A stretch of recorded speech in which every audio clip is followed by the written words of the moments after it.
Hey friends, happy weekend. I am coming to you this morning to talk to you about a little word that a lot of us have in our vocabulary that I think if we make a little bit of a switch, just switch this one word out with something else, that can make a huge difference, especially during the holidays when we have a lot going on. And that word is should.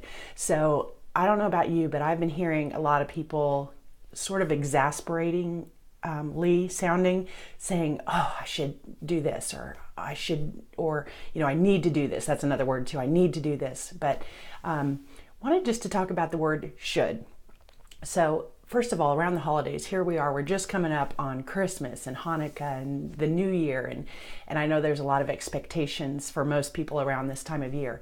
But I want to talk about the idea of just replacing the word should with could.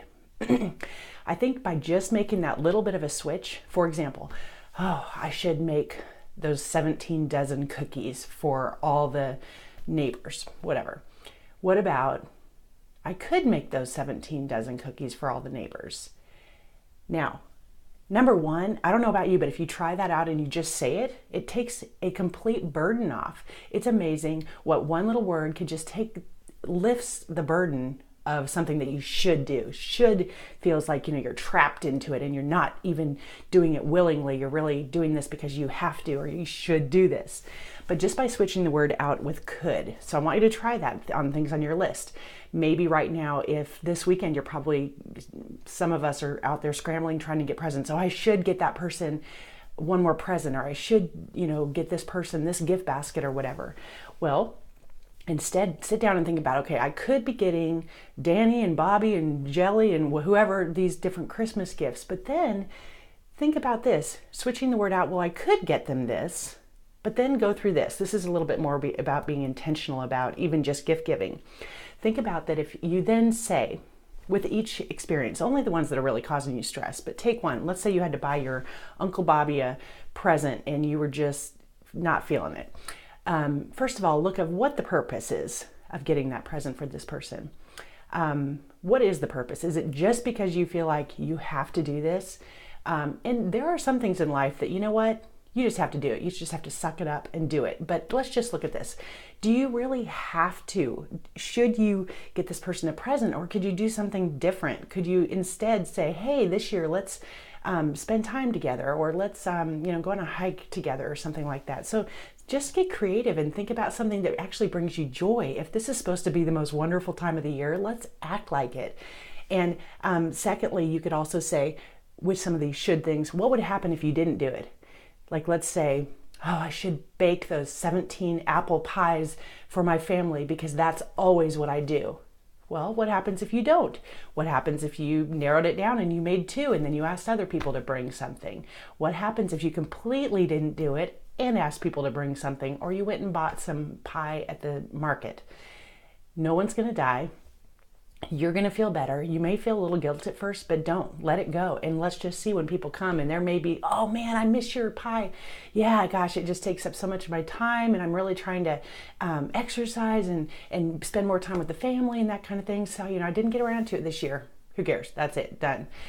Third, you could also replace that task or activity with something less stressful. So let's, for the example of the pies, when you do, you say, okay, I have 17 that I need to make. I should be making these 17 pies.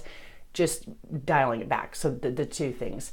I should be buying all of my friends' presents.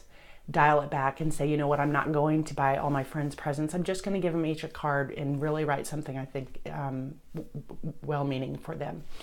So anyway, just want you to think about this, because this should not be a stressful time of year. This should be a time of joy and celebration, and it should be a time of, spending time with one another. And one last thing before I go, think about this. I know I've talked about the love languages before, but and I know this is last minute, but as you're thinking about gift giving, think about your friends, your family's love languages, because chances are, and I don't think there's a ton of people that their love language is receiving gifts. There are some, but it's not the general population, I wouldn't say. So you've got quality time, acts of service, physical touch. What's the other one? Anyway, I've written a blog about it, but words of affirmation, and then receiving gifts. So the words of affirmation people, you could buy them the best gift and go out shopping for 8 hours looking for this gift and stuff.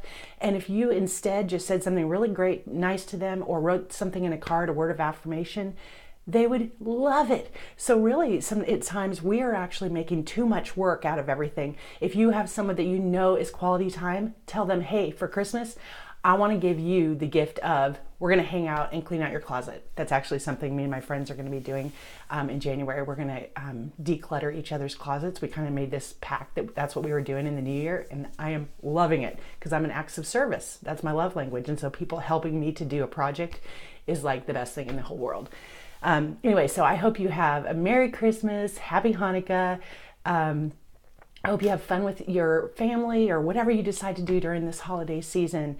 But the main thing is try to keep the joy in the season instead of, as you're making cookies, like cussing as you're making the cookies and stuff. That's really not what it's meant to be. So anyway, have a great weekend and we will talk to you soon. Bye.